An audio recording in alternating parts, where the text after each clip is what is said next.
誰擔當的主角尋覓過，疑惑是太多，給謊言裝飾多好看如幻覺，誰像被騙魔，線索如天網蓋塵灰淹沒，得知離開消失感覺，留下愛遺憾亦太多，分開時一聲不枉過，誰遠方懷念着最初，發覺時分秒暗藏背後躲，如若再觸碰之後一切掠過，留着千絲的思緒片段零落，原物仿似這樣蒸發味覺，微妙分析揭示結果，如若再出錯之後清理罪過，留下足跡給追溯記錄量度，無論一再怎樣遮蓋視覺，逃避不出鑑定結果，沒錯。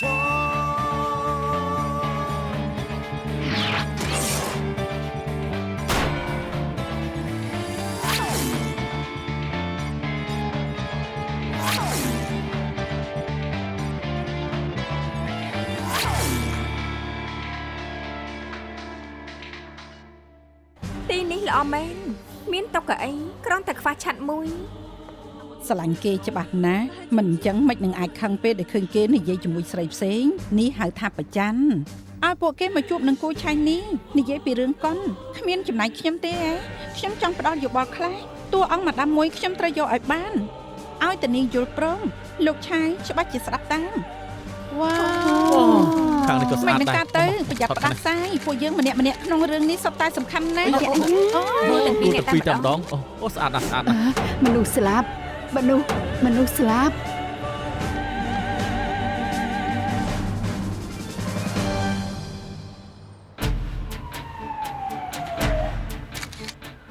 ម៉ាដាមលោកធីមដឹងថាមានរឿងអីទេអ្នកស្លាប់ឈ្មោះអេនីផានជាតួឯកស្រីក្នុងរឿងឆ្អឹងម្ដុំចុងក្រោយថ្ងៃនេះជាការថតថ្ងៃទី1លេចមកពេលចុងក្រោយនៅម៉ោង2កន្លះក្រោយមកឡើងទៅជាន់ទី3សម្រាប់ម្នាក់ឯងប្រហែលមក4កន្លះអ្នកដឹកនាំឲ្យគេចាំមកថតអ្នកមើលថៃឈ្មោះរ៉ូសាឡើងទៅបន្ទប់មិនឃើញគេក៏ប្រាប់អ្នកគ្រប់គ្នាទៅរកគេចុងក្រោយត្រូវបងស្រីលើកទឹកឃើញអ្នកស្លាប់បុគ្គលិកផ្សេងទៀតនៅបន្ទប់ម្ខាងទៀតកម្រនឹងចេញចូលខាងនេះណាបើគ្មានបងស្រីលើកទឹកអរទេសឆ្លងកាត់នៅខាងក្រោមឃើញស្មៅងើយឡើងមើលទៅលើទេក៏មិនប្រកាសថាបានឃើញអ្នកស្លាប់ដែរ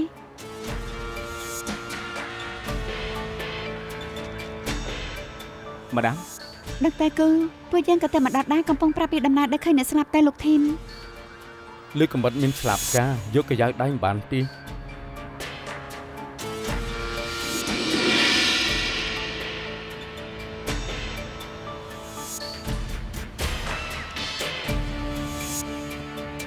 ការប៉ាន់ស្មានដំបងគិតថាអ្នកស្លាប់គួរតែធ្លាក់ពីបន្ទប់ខាងលើចុះមក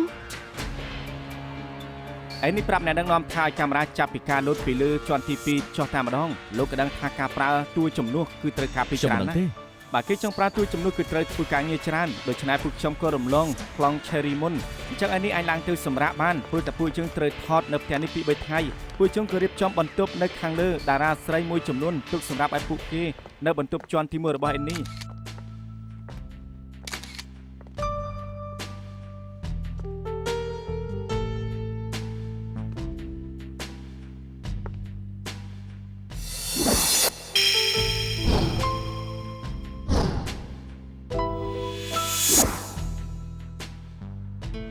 នេះគឺធ្លាក់ចុះពីបង្អួចតៃដៃអ្នកស្លាប់មានជាប់សរសៃពណ៌លឿងដូចជាសរសៃវាំងនននេះអញ្ចឹងខ្ញុំគិតថាពេលអ្នកស្លាប់ត្រូវគេយកកំបិតចាក់រួចបន្ទាប់មកថយក្រោយក៏ជន់ចំទស្សនាវដ្តីរួចទប់ខ្លួនមិនជាប់ក៏ធ្លាក់ទៅតាមបង្អួចបានន័យថាពេលគេធ្លាក់ចុះទៅអាចនឹងប្រឹងចាប់កន្ទុយវាំងនននេះទើបជាប់សរសៃអំបោះលើដៃគេអញ្ចឹង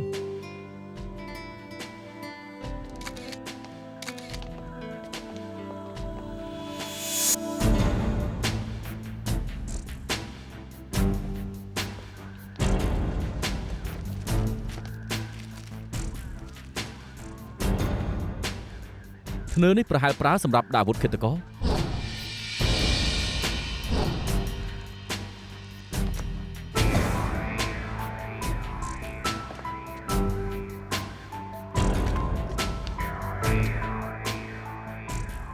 លោកប៉ូលីសខ្ញុំមិនដឹងរឿងពិតមែនខ្ញុំនៅទីនេះធ្វើការអពេញម៉ារ៉ាសៀលមិញនេះអេននេះថាចង់បានប្លង់លូតពីជាន់ទី2មកតែម្ដងរួចខ្ញុំក៏រំលងប្លង់ដើម្បីថតវិញហើយខ្ញុំត្រូវឲ្យបង្ហួរនឹងតួជំនួសធ្វើកាយវិការខ្លះខ្ញុំពិតជាមិនដឹងថាជាន់លើមានរឿងអីកាត់ឡើងមែនខ្ញុំជាតួជំនួសអេននេះខ្ញុំនៅថតជាន់ក្រោមរហូតស្អីក៏ខ្ញុំមិនដឹងដែរគឺភាសាចិនខ្ញុំមិនសូវល្អទេដូច្នេះខ្ញុំឲ្យបងសានជាអ្នករៀបចំខោអាវជួយដាក់ស៊ីម៉ាខ្ញុំមិនខ្ញុំអង្គុយនៅខាងក្រៅខំបានណាគ្រប់នេះសុទ្ធតែបានឃើញពេលថ្ងៃត្រង់នាងទៅណាទៅខ្ញុំចាំវេនថតសុំទៅឈប់សួរខ្ញុំទៀតទៅខ្ញុំកំពុងត្រូវគេសួរចម្លើយមានរឿងអីទេសួរអ្នកដឹកនាំទៅពួកខ្ញុំរកឃើញ sticker បិទក្នុងបន្ទប់អេននេះដូចជារបស់នាងនេះអញ្ចឹងនេះជារបស់នាងប្រអប់ពណ៌ស្វាយនោះហ៎គឺខ្ញុំឲ្យគេខ្ចីអីវ៉ាន់ខ្ញុំគ្រប់យ៉ាងសិតតែមានបិទបែបនេះទៅមិនខ្លាចបាត់មើលចាស់មិនក៏ឲ្យគ្រឿងផាត់មុខទៅអេននេះខ្ចីក្រែងនាងនឹងគេមិនសូវត្រូវគ្នាទេពួកខ្ញុំសម្ដែងទេមិនអញ្ចឹងពួកយើងមិននឹងអាចមានមុខនៅក្នុងកាសែតទៅតាមពិតពួកយើងជាមិនល្អនឹងគ្នាទេពេលអេននេះស្លាប់នាងកំពុងធ្វើអីទៅលោកសង្ស័យថាខ្ញុំសម្លាប់អេននេះហ៎ខ្ញុំមិននឹងអាចសម្លាប់អេននេះទៅនាងគ្រាន់តែឆ្លើយប្រាប់ខ្ញុំថាពេលនោះនាងនៅឯណាហើយកំពុងធ្វើអីហើយមាននរណានៅក្បែរខ្លួនខ្ញុំប្រាប់លោកក៏បានដែរតែលោកមិនអាចផ្សព្វផ្សាយចេញទៅក្រៅទេគ្រប់យ៉ាងដែលពួកយើងស៊ើបគឺរក្សាការសម្ងាត់មិនអាចធ្វើប្រទេសផ្ដាស់បានទេពេលនោះខ្ញុំនៅក្នុងបន្ទប់ជាមួយនឹងថូនីនៅក្នុងបន្ទប់ទឹកធ្វើអីប្រុសម្នាក់ស្រីម្នាក់នៅបន្ទប់តែមួយលោកថាពួកខ្ញុំធ្វើអីទៅ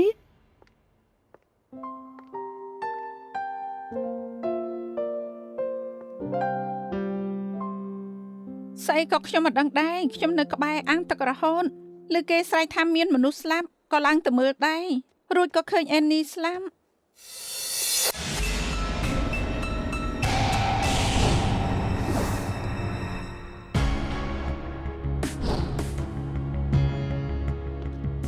នាងឡើងទៅបន្ទប់អេននេះធ្វើអីខ្ញុំរកឃើញកែវកាហ្វេមួយនៅក្នុងបន្ទប់អេននេះ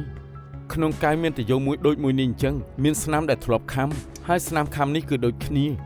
ខាំតាយោជារឿងធម្មតាហេតុអីច្បាស់ថាជាខ្ញុំមិនទទួលមិនអីទេខ្ញុំយកតាយោនេះទៅប្រៀបធៀបនឹង DNA តាយោដែលនៅក្នុងបន្ទប់អេននេះនឹងដឹងថានេះមានចូលបន្ទប់គេឬអត់ហើយមែនខ្ញុំចូលទៅមែនតែខ្ញុំមិនបានសម្លាប់គេមែនប្រហែលម៉ោង 2:10 នាទីពេលខ្ញុំឡើងទៅលើបដូរខោអាវស្រាប់តែជួបគេទៅចេញពីបដូរខោអាវមកពេលជួបអ្នកកាសែតមុននោះគេយកអាវមួយគ្របឲ្យខ្ញុំធ្វើឲ្យខ្ញុំខឹងណាស់ទៅហើយក្រោយមកជួបគេនៅធ្វើមុខធ្វើមាត់ដាក់ខ្ញុំទៀត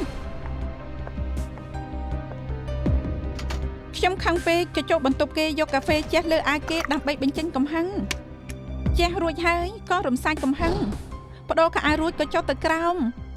ពេលនោះអេននេះនៅក្បែរអាងទឹកនៅឡើយកំពុងប្រាប់អ្នកដឹកនាំពីការមិនពេញចិត្តម្ដាយមួយពូកែនឹងចាស់ទុំច្បាស់ជាត្រូវលោតពីជាន់ទី2ចុះមកទើបអាចបង្ហាញពីថ្វីដៃគេវាលយអញ្ចឹងមែនតែគ្រោះថ្នាក់ណាស់ច្បាស់ជាគ្រោះថ្នាក់មិនអញ្ចឹងយកតួជំនួសធ្វើអីទៅពេលនោះគេនៅឈប់បាននៅឡើយទេគ្រប់គ្នាសុទ្ធតែអាចធ្វើសាកសីបានក្រោយមកគេក៏ឡើងទៅលើអ្នកដឹកនាំក៏ប្រាប់ថាថតប្លង់ខ្ញុំមុនខ្ញុំក៏នៅថតចិត្តអាងទឹករហូតក្រោយមកអ្នកបងលើកតែស្រែកថាមានមនុស្សស្លាប់មានមនុស្សស្លាប់មនុស្សស្លាប់ហើយខ្ញុំក៏ឡើងទៅមើលជាមួយអ្នកផ្សេងទៀតខ្ញុំសម្លាប់គេយ៉ាងម៉េចទៅនាងសម្លាប់ឬអត់ពួកខ្ញុំនឹងស៊ើបហើយពេលនេះមានរឿងធំចឹងមិនដឹងថាដល់ពេលណាទើបធ្វើការបានវិញទេឥឡូវចេះចោះទៅវិញសិនទៅមានការងារចាំខ្ញុំប្រាប់ណា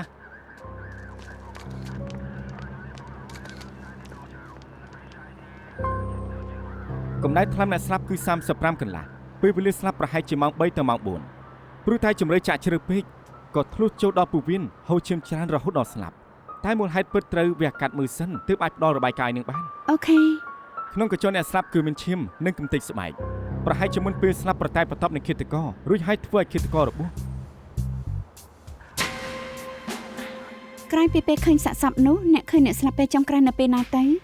ពេលអេនីឡើងទៅបន្ទប់ខ្ញុំឆ្លងកាត់ល្មមឃើញគេកំពុងឆ្លោះគ្នានឹងគេឆ្លោះគ្នានឹងអ្នកណាឆ្លោះនឹងបងខេតខ្ញុំប្រាប់នាងកំហួសហេតុពេកខ្ញុំក៏មានដែនកំណត់ដែរនាងមានដែនកំណត់ខ្ញុំក៏មានគោលការណ៍បើនាងរឹងទៅតឹងខ្ញុំកំដរគ្រប់ពេលឃើញស្រីពីរអ្នកឆ្លោះគ្នាខ្ញុំនៅធ្វើស្អីទៀតកុំឲ្យមានរឿងច្រើន ដឹងហើយលោកឆៃខ្ញុំនឹងចាត់ចែងបានលោកឆៃមានដំណឹងថ្មីចាំខ្ញុំប្រាប់លោក អ្នកនាងលី ម៉ាដាមម៉ែមានអីអាចជួយនាងបានទេ នាងជួបអេនីពេលចុងក្រោយនៅពេលណា មុនពេលគេឡើងទៅសម្រាប់នៅបន្ទប់ នៅក្បែរអាងទឹកឬក៏នៅលើចន្ទះឡើងទៅបន្ទប់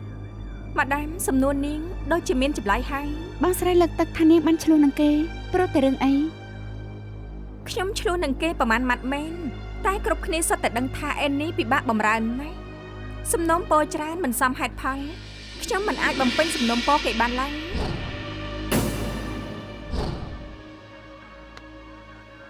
អ្នកណាធ្វើនេះរបួសដុកទ័រគូជួយមើលថាស្នាមនេះរបួសនៅពេលណាផង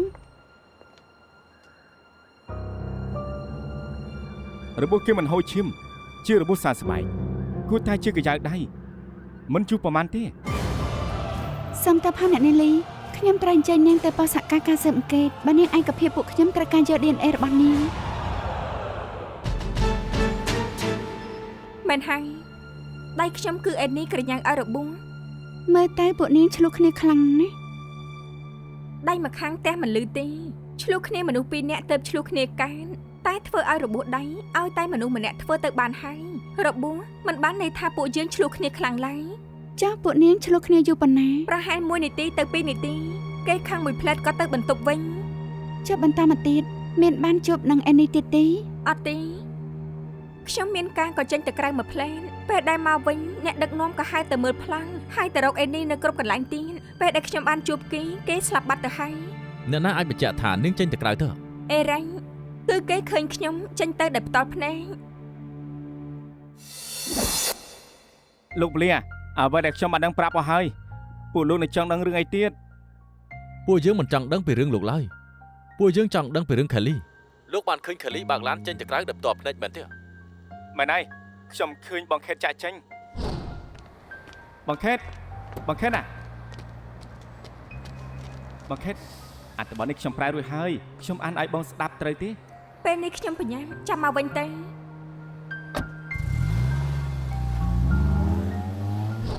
ចាំថាពេលនោះម៉ោងប្រហែលទេ ខ្ញុំគិតថាប្រហែលជាម៉ោង 2:45 នាទី ពេលឃើញខាលីចេញទៅមានដឹងថាគេមកវិញពេលណាដែរទេ មិនច្បាស់ទេតែពេលដែលអ្នកដឹកនាំហៅមើលប្លង់កាមេរ៉ាបងខេតក៏នៅ បាន ទី ហើយ នោះហើយ មើលប្លង់ទៅជួយហៅមេប៉ុលចូលមកព្រោះជិតដល់វេនគេហើយបាទអរគុណ ខ្ញុំចាំបានថាពីនោះប្រហែលជាម៉ោង 4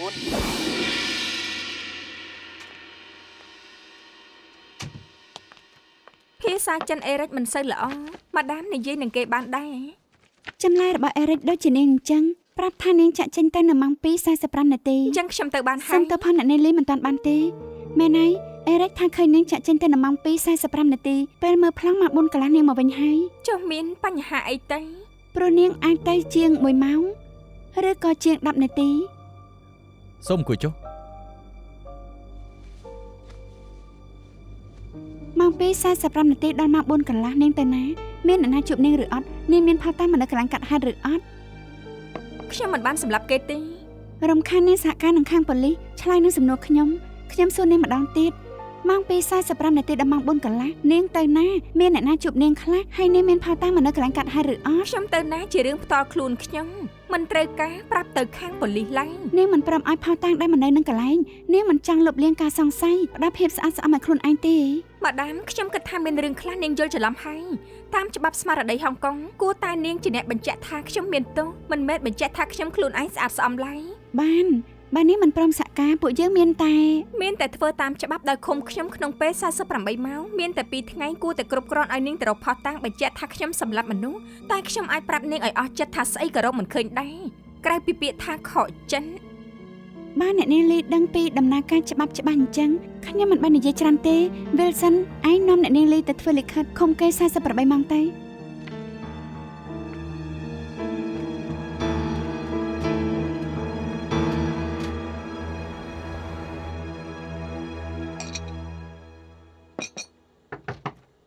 ចូលមក Sam រកខ្ញុំមានការអី មែនហើយរបាយការណ៍អេនីផាកបានចេញមកហើយគេព្រួយតែត្រូវកាំបិតចាត់ធ្លុះសរសៃហូរឈាមច្រើនពេករហូតដល់ស្លាប់ហើយអាវុធបញ្ជាក់ថាជាកាំបិតដែលចាក់លើពោះគេនោះ អរគុណហើយ អូមែនហើយនឹងសួរចម្លើយអាខេនរួចហើយនៅខ្ញុំទេទៅគេតែគេឲ្យផ្ញើសារជាសំឡេង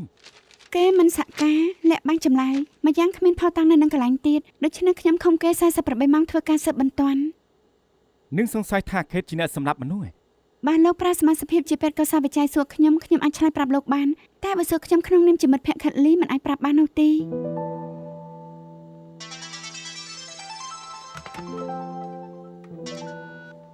យ៉ាមែនលោកធីម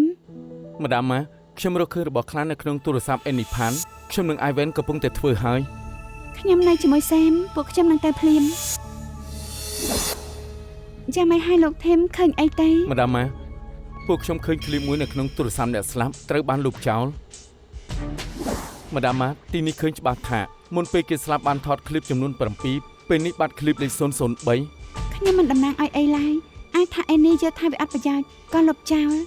ឃ្លីបនោះមានប្រយោជន៍ឬអត់ពួកយើងមិនដឹងច្បាស់ទេតែយើងច្បាស់ចិត្តថាឃ្លីបនោះមិនមែនអេនីជាអ្នកលុបចោល ព្រោះពេលលុបឃ្លីបនេះគឺនៅថ្ងៃកើតហេតុម៉ោង 4:35 នាទីរសៀលបានន័យថាលុបចោលក្រោយពេលដែលអ្នកស្លាប់បានស្លាប់ទៅហើយ មនុស្សស្លាប់ទាំងមូលបែរជាមិនភ័យបែរជាទៅលុបឃ្លីបចោលវិញម្នាក់នេះអាចនឹងជាឃាតករ ឃ្លីបលុបចោលនោះអាចជួសជុលបានទេ បានត្រូវការចំណាយពេល ឲ្យតែដឹងថាឃ្លីបនេះជាឃ្លីបអីអាចនឹងរកឃាតករឃើញហើយ ខ្ញុំគិតថាឃាតករនេះគ្មានចិត្តសម្លាប់គេទេព្រោះពឹងលើការវិភាគទំហំនៃកំបិតនេះគួរតែជាឈុតរបស់ធ្នើដាក់កំបិតដែលនៅកន្លែងកើតហេតុឃាតករអាចនឹងលើកកំបិតហើយធ្វើសកម្មភាពក្នុងពេលដែលឆេវឆាវមិនមែនមានកម្រងយកអាវុធទៅសម្លាប់គេទេ បានន័យថាឃាតករអាចជាអ្នកណាម្នាក់ដែលនៅទីតាំងនោះដល់ពេលនេះតាមចម្លើយសាក់សីមានតែខាត់លីដែលឆ្លោះនឹងអេននីហើយគេនៅធ្វើឲ្យខាត់លីរបួសទៀតដូច្នេះខ្ញុំយល់ថាគេគួរឲ្យសង្ស័យជាងគេ មិនមែនជាផតថាម្ចាស់ថាគឺសម្លាប់មនុស្សឡើយ ហេតុអីក៏លោកគិតថាគេមិនមែនឃាតករព្រោះតែគេជាសិស្សប្អូនលោកឯង ខ្ញុំគ្រាន់តែយល់ថាមិនតរកផតថាឃើញមិនអាចចោតគេប្រៀបផ្ដាស់បានឡើយ ខ្ញុំគ្រាន់តែវាតម្លៃតាមដំណើរការប៉ុណ្ណោះ ពេលនេះប្រកែកគ្នាក៏អត់ប្រយោជន៍ដែរចាំឃ្លីបធ្វើរួចនឹងមានតម្រុយកាន់តែច្រើនហើយ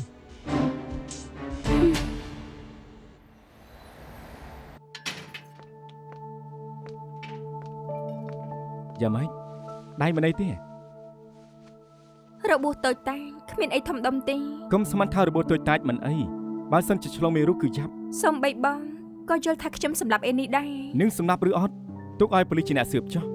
ខ្ញុំមិនបានធ្វើទេបងជឿទេ ខ្ញុំជឿឬអត់គឺអត់ប្រយោជន៍ទេត្រូវឲ្យប៉ូលីសជឿទើបបានណាពេលអេនីស្លាប់នឹងអ្នកណា បើខ្ញុំមិនបានសម្លាប់អេនេះខ្ញុំទៅណាគ្មានអ្វីសំខាន់ចំពោះរឿងក្តីនេះឡើយ សំខាន់ប៉ូលីសត្រូវស៊ើបក្តីគឺពឹងលើផតតាំងនឹងរៀនច្បាប់នឹងដឹងច្បាប់ណានឹងធ្វើអ្វីទើបអាចជួយដល់នាងបាន តែខ្ញុំដឹងថាទោះខ្ញុំមិននិយាយមិនធ្វើក៏គ្មានអ្វីប៉ះពាល់ដល់ខ្ញុំដែរបើអេនេះមិនមែនខ្ញុំសម្លាប់ប៉ូលីសនឹងរកមិនឃើញផុសតាំងចោទខ្ញុំឡើយមុននឹងក្រោយពួកគេនឹងដោះលែងខ្ញុំមិនចាំបាច់បើកចំហរឿងផ្ទាល់ខ្លួនធ្វើអី នឹងឲ្យគេសង្ស័យក៏មិននិយាយការពិតមើលទៅរឿងផ្ទាល់ខ្លួនរបស់នាងពិតជាសំខាន់ចំពោះនាងណាស់ មែន អូខេអញ្ចឹងខ្ញុំទៅសិនហើយមានកាយអាចទៅរកខ្ញុំបានណាមិនអីទេ បាន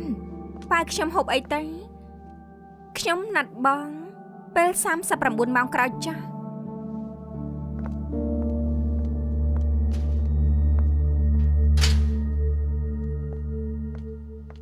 អាសែម អូនាងក៏នៅទីនេះដែរ អើមែនហើយខ្ញុំដឹងថាបងខេតត្រូវគេឃុំក៏មកមើលគាត់ អ្នកនាងអាចចូលទៅបានហើយ ចាំបន្តិចខ្ញុំជជែកនឹងគាត់សិន បាន អាសែមតាំងពីអេនីស្លាប់ខ្ញុំចង់រកឱកាសប្រាប់រឿងមួយដល់លោករហូតមក បានប្រាប់មកចុះ ខ្ញុំជាបងប្អូនល្អនឹងអេនីគេទៅដល់អញ្ចឹងខ្ញុំពិបាកចិត្តណាស់ខ្ញុំដឹងថាគេពេញចិត្តនឹងតួអង្គម៉ាដាមមួយណាស់ខ្ញុំគិតថាបើបដូរឲ្យខ្ញុំសម្ដែងជួសគេនៅឋានក្រោមដឹងគេនឹងសប្បាយចិត្តរឿងនេះលោកអាចប្រាប់តែលោកឆាយទេ ហើយខ្ញុំគិតថានឹងចូលទៅជួបអាខេតសិនទៅរួចហើយចាំគិតទៀតណា អេសេម ធីម ខ្ញុំទេឯងមិនចូលអាបែលថាឯងមកវិញហើយខ្ញុំអាចទៅបានជូនឯងទៅចុះ ខ្ញុំក៏ទៅបានដែររៀបចំឲ្យបានសិនណាលឿនទេ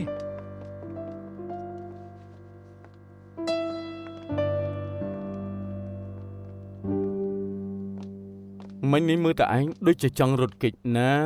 ចង់អរគុណផ្កាយសង្គ្រោះខ្ញុំនេះយ៉ាងម៉េច ខ្ញុំឃើញឯពីនេះដូចជាមានអ្វីចង់វល់ខ្ញុំ អូវៀងវៃមែនណលើកនេះខ្ញុំចង់សាកល្បងម្ហូបយ៉ាប់ជាងមុន ខ្ញុំចង់ធ្វើទាអាំងបារាំងមួយក្បាលខ្ញុំនឹងទៅផ្សារចុងហ៊ុនទិញទាមួយក្បាលទិញរួចខ្ញុំនឹងទៅវាងជឿទិញស្រាល្អមួយដបហើយទៅទិញគ្រឿងគ្រើធ្វើបង្អែមដែលឯងចូលចិត្តញ៉ាំទៀតគឺធ្វើនំខេកឆេឲ្យឯងញ៉ាំ ជប់នេះមិនបានទេព្រោះខ្ញុំណាត់អ្នករៀបចំជជែកអំពីការបោះពុម្ពសៀវភៅដូច្នេះជប់នេះមិនបានទៅសាកម្ហូបទេ អញ្ចឹងខ្ញុំគ្មានវិធីទេបើឯងមិនទំនេរទៅហើយខ្ញុំមានតែពឹងលើអណ្ដាតខ្លួនឯង យ៉ាងណាថ្ងៃនេះក៏ឯងបានជួយខ្ញុំដែរខ្ញុំបានរៀបចំរួចហើយចាំខ្ញុំឆ្លៀតពេលទៅសាកម្ហូបឯងមួយថ្ងៃបាន3ដងចុះយ៉ាងម៉េចដែរ ចង់សងគុណត្រូវឆាប់បន្តិចណាអាទិត្យក្រោយថ្ងៃពហុស៊ីយើងមកហើយគ្មានពេលច្រើនឲ្យឯងសាកទេ មែនទេតែមិនអីទេកុំឲ្យតែមេប៉ម្នាក់នោះតាមខ្ញុំដូចជាពលឹងខ្មោចទៅបានហើយ ឯងកុំអាក្រក់ពេកថាឲ្យគេសិតតែពលឹងខ្មោច ខ្មោចទូទៅចេញតែពេលយប់ទេតែមេប៉នេះចេញមក24ម៉ោងឯងដឹងថាគេទៅមកខ្ញុំក្នុងពេលមួយយប់ប្រហែលលើកដែរទេប្រាប់ឲ្យថាកំពុងស្រាវជ្រាវអំពីចរិតតួអង្គនៃការសម្ដែងខ្ញុំណែលើកនេះខ្ញុំចង់បានតួអង្គឯងគិតថាគេព្រមលេងដែរ ឯងអាចឈរលើជ្រុងមួយទៀតមើលគេបានតាមពិតខ្ញុំយល់ថាមេប៉នមិនអន់ទេយ៉ាងហោចណាស់គេស្មោះត្រង់នឹងការងារចង់រីកចម្រើនសកម្មភាពមានបញ្ហាតិចតួចចាប់ឱកាសដោយរកអ្នកនិពន្ធផ្ទាល់តែម្ដងគេគ្រាន់តែចង់ធ្វើការងារនេះឲ្យល្អប៉ុណ្ណោះមិនអាក្រក់ដោយឯងគិតទេ ណែឯងដូចជាពេញចិត្តនឹងគេណាស់លើកក្រោយណាត់គេទៅជាមួយគ្នាទៅ ហើយខ្ញុំទៅធ្វើអីខ្ញុំមិនមែនអ្នកនិពន្ធទេតែអាសែមខ្ញុំយល់ថាថ្មីនេះឯងប្រែហើយ ប្រែអី ខ្ញុំយល់ថាឯងសំណាង សំណាងហ៎ថតថ្ងៃទី1ក៏មានអ្នកស្លាប់សំណាងអីទៅ សំណាងស្រី គឺគ្រូស្រីក្រែងទៅទិញអីវ៉ាន់ធ្វើម្ហូបហ៎មកប្រហែលហើយប្រយ័ត្នផ្សារបិទ មិនហើយឯងមិនទំនេរមែនណា មែនហើយ ខ្ញុំប្រាប់ឯងនឹងស្ដាយក្រោយ ទុកឲ្យខ្ញុំផងណា បាយបាយ បាយ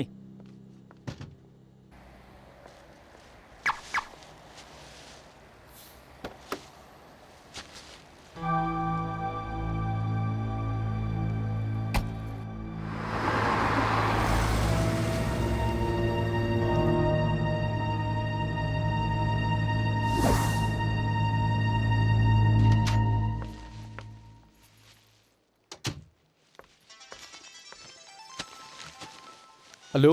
អាឡូ ស៊ីយើក្រែងពេលនេះអូនគួរតែកំពុងរៀនណាហើយមិនក៏មានពេលទេមកបង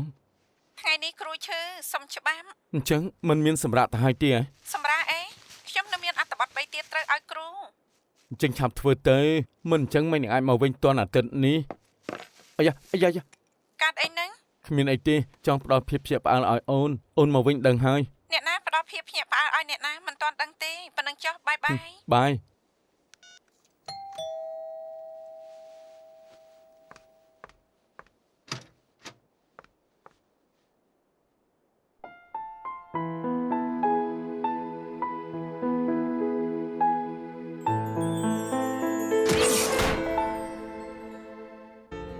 អាធីមនៅផ្ទះធ្វើតាមផែនការដើមទៅ កើតតែបងជាអ្នកស៊ើបម្នាក់ទៅកើតមិនស្មានថាបងចេះធ្វើរឿងចាស់កម្រើចឹងសោះ ចាស់កម្រិលប៉ុណ្ណាឯងស្គាល់ពាក្យថាថ្មីមិនល្អជាងចាស់ទេហ៎អ្នកជំនាញថាការភ្ញាក់ផ្អើលដូចជាម៉ាស់បិទមុងត្រូវតែប្រើវាស័ក្តិសមទាំងប្រុសនិងស្រីប្រើវាទើបមានសន្សើម មានសន្សំឬអត់ខ្ញុំមិនដឹងទេតែខ្ញុំដឹងថាលោកធីមបានជួយបងច្បាស់ជាភ្ញាក់ផ្អើល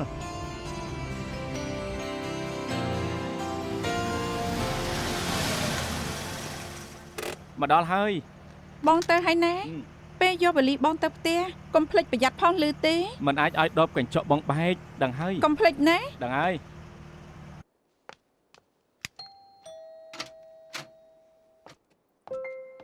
មិនក៏អូននៅទីនេះ ចង់ផ្ដល់ភាពភ្ញាក់ផ្អើលឲ្យបង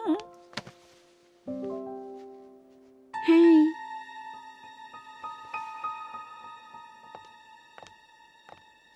ម្នាក់នេះគឺ ហើយខ្ញុំថាមេប៉លទៅ មេប៉ន សួស្ដី មិត្តភក្តិលោកមកទៅហើយខ្ញុំទៅសិនហើយ បំណងខ្ញុំលោកដឹងច្បាស់ហើយលោកត្រូវរ៉ាប់រងលើខ្ញុំជឿលើលោក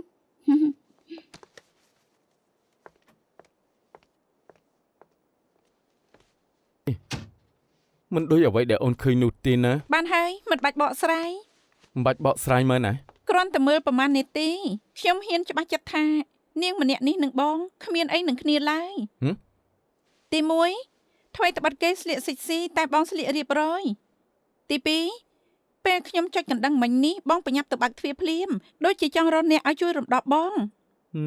ទី3សំខាន់ជាងគេលោកធីមដែលខ្ញុំស្គាល់មិនអាចពេញចិត្តស្រីប្រភេទនេះឡើយ យល់ពីបងមែនព្រោះមនុស្សស្រីដែលបងស្រឡាញ់ឈរនៅនឹងមុខបងនេះហើយនឹកអូនណានឹកបងអត់ ខ្ញុំក៏ដូចគ្នាដែរ រៀនចប់មកវិញមើលបញ្ហាល្អិតល្អន់ជាងមុនច្រើនណាស់ មែនហើយខ្ញុំបងលុយរៀនច្រើនណាស់ បានហើយជាយន្តហោះយូរអញ្ចឹងហត់ហើយសម្រាប់សិនទៅបងយកកាហ្វេឲ្យ ណែ យ៉ាងម៉េច បងមិនប្រាប់ខ្ញុំថាបងត្រូវជាស្អីនឹងស្រីម្នាក់មិញហើយមានរឿងអីកើតឡើងទៅគេឲ្យបងរ៉ាប់រងអញ្ចឹងទេហ៎ ក្រែងអូនថាមិនបាច់បកស្រាយហ៎ ខ្ញុំប្រើពេល5ថ្ងៃបញ្ចប់ការងារ3ដើម្បីមកវិញមួយអាទិត្យជួបនឹងបងចង់ផ្ដល់ការភ្ញាក់ផ្អើលឲ្យបងហ៎ពេលនេះបែរជាត្រូវភ្ញាក់ផ្អើលខ្លួនឯងឬបងគិតថាមិនបាច់រ៉ាប់រងលើខ្ញុំមែនទេលោកធីម មនុស្សស្រីនេះណា ទោះត្រូវបកស្រាយក៏ត្រូវរកសាក្សីពីរអ្នកចេញមកដែរ សេមអៃវ៉ែន ប្រាប់ថា10នាទីពេលនេះកន្លះម៉ោងហើយ ពួកយើងចេះដឹងសេចក្ដីទើបចូលមកពីជនហោះច្បាស់ជាត្រូវការសាកសងគ្នាហើយ ពួកយើងរកកន្លែងចតឡានមិនបាន ហៅអីផឹកទៅ សំទោសជីនអេនថូនីអរគុ យក ណ ពីកៅ ចុះពីជនហោះភ្លាមក៏ហៅពួកយើងចេញមកផ្លែតមានអី មកពីឯងនឹងឯងនៅចាំឋានណាចាំមិនបាយ៉ាងទីករណីរំលោភសម្លាប់នៅស៊ឺស៊ីវ័យឆ្នាំ98 សិស្សស្រីអាយុ16ឆ្នាំនោះ មែនហើយករណីនោះខ្ញុំរ៉ាប់រងពួកយើងរកឃើញសរសៃអាវនិងកំទេចស្បែកនិងសក់មីបាយ៉ាងនៅលើខ្លួនអ្នកស្លាប់តែចម្លើយមីបាយ៉ាងថាសិស្សស្រីនោះប្រញាប់ត្រូវការលុយធ្លាប់ចង់ពង្ពួកគេទៀតតែគេមិនព្រម មានរកឃើញតកម្មលើខ្លួនអ្នកស្លាប់ទេបើមានអាចពិនិត្យ DNA បាន លើខ្លួនអ្នកស្លាប់មានទឹកកម្មមែនតែក្នុងទឹកកម្មគ្មានមេជីវិតឈ្មោលទីมันអាចប្រៀបធៀប DNA បានឯមីបាយ៉ាងក៏ទៅវាកាត់ភ្ជាប់រួចក្នុងទឹកកម្មក៏គ្មានមេជីវិតឈ្មោលចុងក្រោយក៏ប្តឹងគេបានសម្រេចជាប់គុក15ឆ្នាំ ចុះមានបញ្ហាអីអរគុណ 6 ឆ្នាំក្រោយគឺឆ្នាំ2004នៅឡៅហ្វូក៏មានករណីរំលោភសម្លាប់មួយដែរថ្វីដៃដូចគ្នាពេលប៉ូលីសចាប់ជនល្មើសបានគេទទួលថារឿងក្តីឆ្នាំ98ក៏គេជាអ្នកធ្វើដែរ អញ្ចឹងមិនបាយ៉ាងមិនជាប់គុកដែរមិនដឹងអី ឧបករណ៍កសលវិច័យដែលអាចយក DNA ចេញពីទឹកកម្មដែលមានមេជីវិតឈ្មោលមាននៅឆ្នាំ2004 បើរឿងក្តីនេះកើតឡើងក្រោយឆ្នាំ2004ប្រៀបធៀប DNA ដឹងថាមិនបាយ៉ាងមិនបានដឹងអីហើយ អញ្ចឹងគេអាចមកវិញបានហើយហ៎ ថ្វីត្បិតពួកយើងសើរើសក្តីឲ្យគេភ្លាមមែនតែសំណាងអាក្រក់គេស្លាប់នៅក្នុងគុកក្នុងឆ្នាំ2004 មិនក៏សុកនិយាយពីករណីនេះអញ្ចឹង ពេលដែលមីបាយ៉ាងជាប់គុកកូនស្រីគេអាយុ12ឆ្នាំឈ្មោះម៉ៃឈៀនហើយជាស្រីដែលឈ្មោះមេប៉លលេចមុខនៅក្នុងផ្ទះពួកយើងមិញនេះ តែបងមិនទាន់ប្រាប់ខ្ញុំថាហេតុអីមេប៉លទៅរកបងទេ មេប៉លមិនរកបងទេគឺរកអាសេមមេប៉លថាប៉ាគេកើតរឿងគឺខ្ញុំជាអ្នកចម្ពាក់គេឲ្យខ្ញុំសងបំណុលគេដឹងថាខ្ញុំចិត្តដិតនឹងសេមចង់ឲ្យខ្ញុំនិយាយជាមួយគេចង់ធ្វើជាតួឯកនៅក្នុងរឿងកុនរបស់អាសេម តាមពិតគោលដៅគឺឯង គេមិនដឹងថាខ្ញុំណែណាទៀតដឹង គេមិនអាក្រក់ដល់ប្រាប់គេឯងថាឯងនៅជាមួយខ្ញុំទេឆ្នាំនោះខ្ញុំធ្វើតាមដំណើរការគ្មានអីរអៀសចិត្តទេគឺគេគិតតែខ្លួនឯងថាខ្ញុំចម្ពាក់គេសរុបទៅរឿងនេះខ្ញុំមិនចាប់អារម្មណ៍ឬខ្វល់អីទេពេលនេះប្រគល់ឲ្យឯងចុះ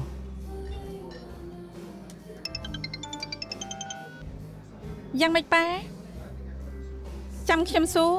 ប៉ុណ្ណឹងចុះបាយបាយប៉ាសួរថាបងពេលណាទំនេរទៅហូបអីគាត់មានការនិយាយជាមួយបងដឹងហើយថាគាត់ចង់និយាយអី អូកូនប្រសាអាក្រក់ត្រូវជួបឪពុកក្មេក ប្រុសអាក្រក់មិនអីទេសំខាន់ត្រូវមានចិត្ត ក្នុងចិត្តខ្ញុំអាធីមស្អីក៏ល្អដែរ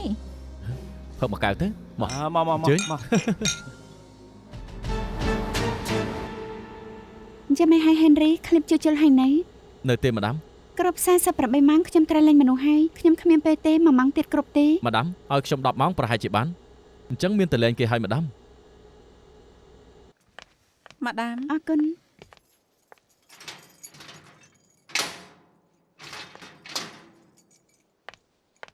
អ្នកលីអាចទៅបានហើយ ទៀងម៉ោងមែនម៉ាដាមសុំទៅផងដើម្បីបញ្ជាក់ថាខ្ញុំស្អាតស្អំឲ្យម៉ាដាមរវល់អស់2ថ្ងៃធ្វើការងារជាច្រើនខ្ញុំរអៀសចិត្តមែន ប៉ូលីសស៊ើបក្តីធ្វើតាមវិន័យមិនមែនធ្វើដោយអត់ប្រយោជន៍ទេតែបើពលរដ្ឋព្រមសហការនឹងប៉ូលីស ពួកយើងអាចចំណេញកម្លាំងពាក់កណ្ដាល មិនដឹងថាការសហការដែលម្ដាមនិយាយបូករួមទាំងត្រូវបាត់បង់សិទ្ធិផ្ទាល់ខ្លួននៅនឹងមុខប៉ូលីសដែរឬអត់ទេ សង្ឃឹមថាមួយរយៈនេះអ្នកនាងលីកុំចាក់ចេញពីហុងកុងព្រោះបើរឿងក្តីមានអ្វីថ្មីពួកខ្ញុំអាចនឹងអញ្ជើញនាងមកសហការវិញគ្រប់ពេល មួយឃ្លានេះទៀតហើយតែក៏ត្រូវដែរក្នុងពេលនេះមានអីនិយាយបានទេ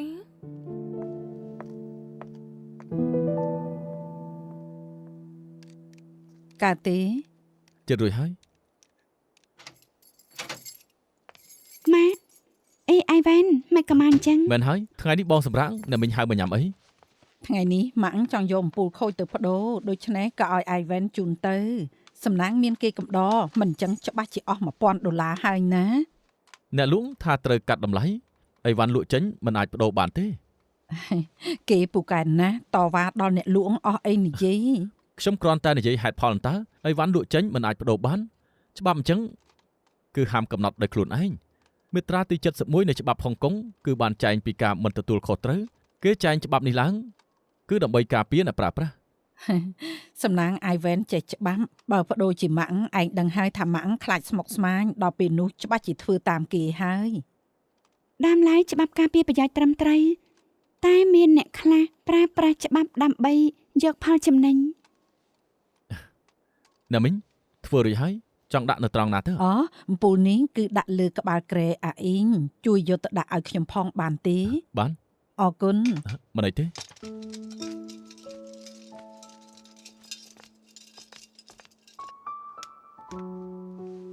ដាក់នៅត្រង់នេះបានទេ តាមពិនអំពុលចាស់មិនខូចទេតែខ្ញុំថាវាមិនសូវភ្លឺតែម៉ាក់នៅតែទិញធ្វើឲ្យស្មុគស្មាញអញ្ចឹង អូនដូចជាមិនខូចអារម្មណ៍ព្រោះតែរឿងតូចតាចអញ្ចឹងទេ ក្នុងដូចនេះមានអ្នកខ្លះហួសហេតុណាស់គិតថាខ្លួនឯងចេះច្បាប់តិចតួចក៏ចង់លេងហ្គេមអសរសាស្ត្រយកច្បាប់មកប្រើ ត្រូវគេធ្វើឲ្យខឹងនៅប៉ុស្តិ៍ប៉ូលីស រឿងក្តីអេនីផាននោះណាខិតលីអាងថាខ្លួនឯងរៀនច្បាប់នៅមានចវាយធំឆៅសឺឈួនជួយនៅពីក្រៅទៀតមិនព្រមសហការទេ អូនយល់ថាគេជាឃាតករ មិនមែនខ្ញុំយល់ថាគេជាឃាតករទេគេគួរសង្ស័យជាងគេនិយាយគ្រប់ម៉ាត់ថាមិនបានសម្លាប់មនុស្សតែគេក៏គ្មានផុសតាំងមកនៅកន្លែងកាត់ហេតុទៀត បើគេជាឃាតករពិតមែនមុនក្រោយអូនច្បាស់ជារកផុសតាំងពិតគេឃើញបងជឿជាក់លើអូន កូនស្រី Ivan មកហូបរួចហើយចេញមក ទៅញ៉ាំអីដោយសប្បាយចិត្តអាចនឹងមានអារម្មណ៍ល្អឡើងវិញអាចដូចអំពូលនេះអញ្ចឹងបើកភ្លាមក៏ភ្លឺហើយនឹងមានអ្វីថ្មី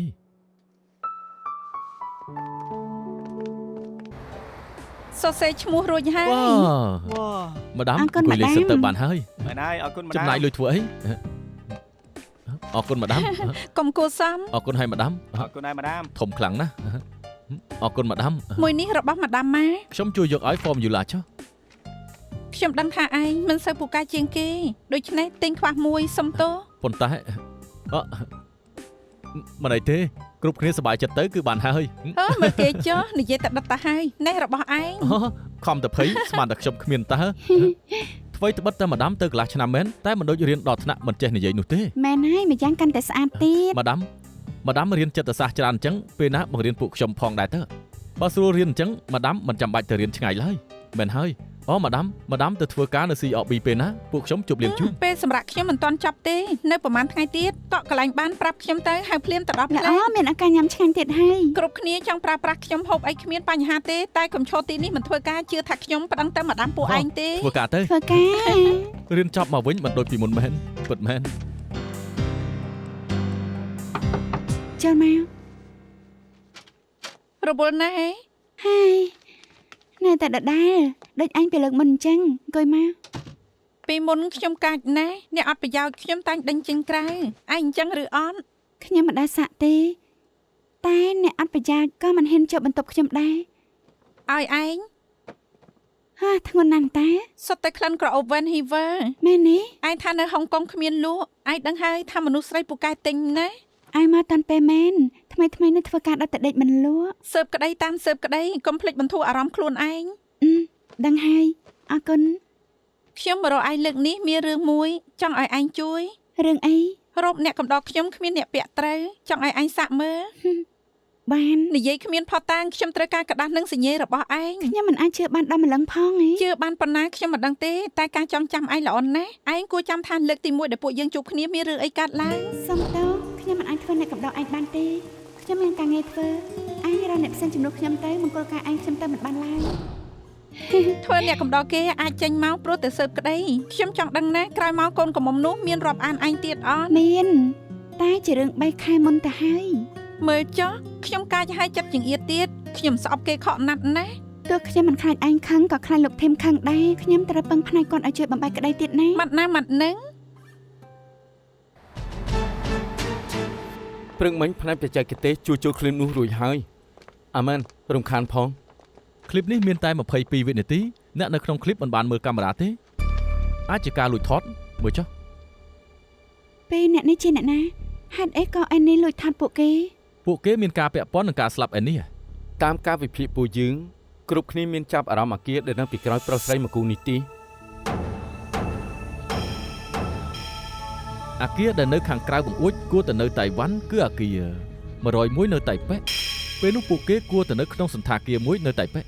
ស្រីក្នុងឃ្លីបនេះជាប្រពន្ធហ្វឹងចៅសៀនហើយដុកទ័រហ្វឹងដែលជាអ្នករូបវិទ្យានិងជាគ្រូសកលគេជាអ្នកមានថ្មី អញ្ចឹងបានជាប្លែកមុខ ចាំម្នាក់ទៀតប្រុសម្នាក់ទៀតមិនមែនប្តីគេទេពួកនាងដឹងថាគេជាអ្នកណា ដំបូងគ្មានតម្រុយទេតែចុងក្រោយក៏ចាប់អារម្មណ៍នឹងកវ៉ាត់កគី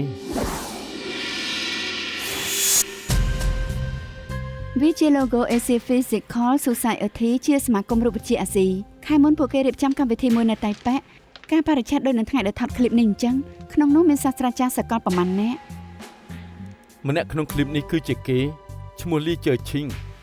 គេបង្រៀននៅសាកលជាមួយដុកទ័រហ្វុងដុកទ័រហ្វុងណែនាំឲ្យគេខ្លាចជាសាស្ត្រាចារ្យ តាមឯកសារកម្មវិធីលើកនេះដុកទ័រហ្វុងអត់បានទៅទេតែឲ្យសិស្សគាត់ឈ្មោះលីជើឈីងទៅដុកទ័រហ្វុងនិងលីជើឈីងជាគ្រូនឹងសិស្សតែមើលទៅលោកគ្រូមិនដឹងថាប្រពន្ធខ្លួនឯងសហាយជាមួយនឹងសិស្សឡើយ អាសិនទៅសើបមើលថាពេលនេះប្រពន្ធដុកទ័រហ្វុងនិងលីជើឈីងនៅណា Yes madam អរគុណ កុំគួរសមអីលោកលីជើឈីងមែនទេ មែនគឺខ្ញុំ ខ្ញុំជាអធិការម៉ាកូអេងក្នុងក្រុមក្តីកម្រិតធ្ងន់លើកនេះមកសង្ឃឹមថាលោកលីអាចសហការស៊ើបអង្កេតករណីឃាតកម្មមួយ ចូលសិនមកមានអ្វីអាចជួយដល់អ្នកទាំងពីរបានទេ ពួកខ្ញុំរកឃើញវីដេអូមួយចង់ឲ្យលោកជួយបញ្ជាក់បន្តិច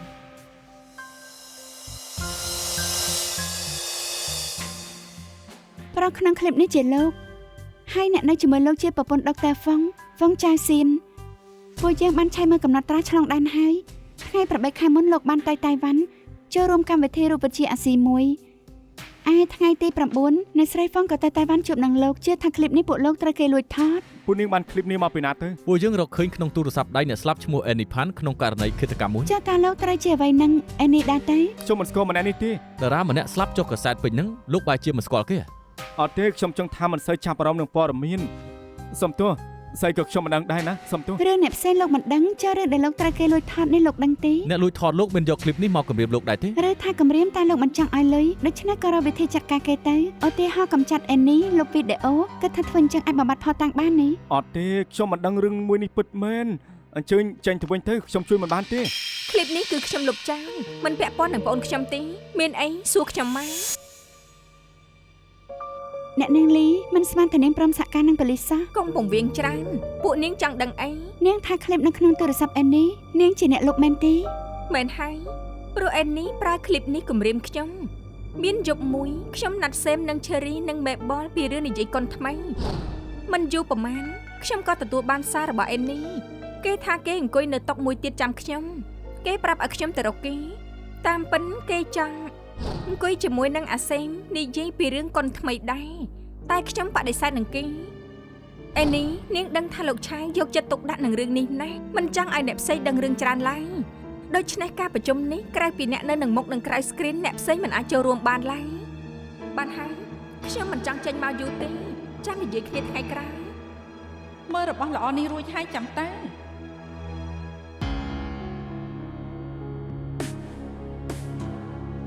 ហើយមិនស្មានថាប្អូនប្រុសនាងរាក់ទាក់ដល់ម្លឹងសោះប្រពន្ធថ្នាក់លើក៏យកដែរលើកនេះខ្ញុំទៅសម្ដែងនៅតៃវ៉ាន់តែមិនស្មានថាឃើញទស្សនភាពអស្ចារ្យដល់ម្លឹងសោះសំណាងដែលប្រពន្ធបណ្ឌិតម្នាក់នេះទៅចូលរួមហើយចុះក្នុងទស្សនាវដ្តីទៀតមិនអញ្ចឹងខ្ញុំមិនអាចមើលគេស្គាល់ឡើយនាងគិតថាបាទដុកទ័រហ្វុងឃើញឃ្លីបនេះរួចនឹងមានប្រតិកម្មយ៉ាងម៉េច បើសិនឃ្លីបមួយនេះផ្សព្វផ្សាយចេញទៅខ្ញុំថាបងប្រុសនាងពិបាកឈរជើងក្នុងវិស័យនេះណា ចុងក្រោយខ្ញុំក៏ដកថយឲ្យគេអង្គុយជាមួយអាសេមដែរស្មានមកដល់ថាគេកាន់តែហ៊ូហែន តួអង្គម្ដាមមួយនេះខ្ញុំត្រូវតែយកឲ្យបានឲ្យតានាងព្រមលោកឆាយច្បាស់ជាស្ដាប់ រឿងលោកឆាងខ្ញុំមិនអាចសម្រេចជួសគាត់បានទេ បាននាងមិនសម្រេចខ្ញុំជួយសម្រេចឲ្យ ពេលដែលប៊ីស្លាប់អ្នកដែលត្រូវឡើងបន្តគួរតែជាឆេរីតែព្រោះតានាងកាត់ផ្ដាច់កណ្ដាលទីទើបបដូរអានេះឲ្យធ្វើជាតួឯកវិញ ស្អីក៏ខ្ញុំឲ្យគេដែរតែគេមិនធ្វើតាមសន្យាកាន់តែហ៊ូហែនយ៉ាងម៉េចក៏មិនព្រមឲ្យឃ្លីបមកខ្ញុំនាងបានតួឯកដែលនាងចង់បានរួចហើយគួរតែឲ្យរបស់ខ្លះមកខ្ញុំមកណា បងខេងកុំទុកខ្ញុំជាមនុស្សល្ងងនាងអាចឲ្យខ្ញុំធ្វើតួឯកបានក៏មានវិធីទាញខ្ញុំទម្លាក់ដែរឲ្យឃ្លីបទៅបងពេលនេះហ៎ខ្ញុំមិនល្ងងទេចាំរឿងនេះថតចប់សិនទៅ ឲ្យឃ្លីបមកខ្ញុំ លែងដៃ ឲ្យឃ្លីបមកខ្ញុំមក លែងដៃ ឲ្យខ្ញុំ ខ្ញុំមិនអាចឲ្យនាងទេលែង ឲ្យ ដៃ ខ្ញុំស្ដាប់ឮដាច់លេង ដណ្ដើមទៀតទៅបាទដណ្ដើមទៀតខ្ញុំលែងថតរឿងខ្ញុំយកឃ្លីបផុសក្នុងអ៊ីនធឺណិតចាំមើលអ្នកណាបាក់មុខ ខ្ញុំប្រមានឯងកំហួសហេតុពេកខ្ញុំក៏មានដែនកំណត់ដែរ នាងមានដែនកំណត់ខ្ញុំក៏មានគោលការណ៍បើនាងរឹងទៅទៅខ្ញុំកំដរគ្រប់ពេល ព្រោះតែគេមិនព្រមឲ្យឃ្លីបទៅនាងក៏សម្រាប់គេមែនទេ អត់ទេតែខ្ញុំដឹងពីចរិតអេននេះច្បាស់គេច្បាស់ជាយកឃ្លីបមកគំរាមខ្ញុំបន្តទៀតដូច្នេះនៅថ្ងៃថតខ្ញុំលើរ៉ូសាថាអេននេះបាត់ខ្លួនហើយ អ្នកដឹកនាំបាត់អេនីហើយតែទូរស័ព្ទគេនៅក្នុងបន្ទប់ ខ្ញុំក៏ប្រញាប់ទៅបន្ទប់គេរួចលុបឃ្លីបនៅក្នុងទូរស័ព្ទគេចោលពេលចូលដល់ក្រោមទើបឮមានអ្នកស្រែករួចទើបដឹងថាអេននេះស្លាប់បាត់ទៅហើយ មនុស្សស្លាប់មនុស្សស្លាប់ហើយ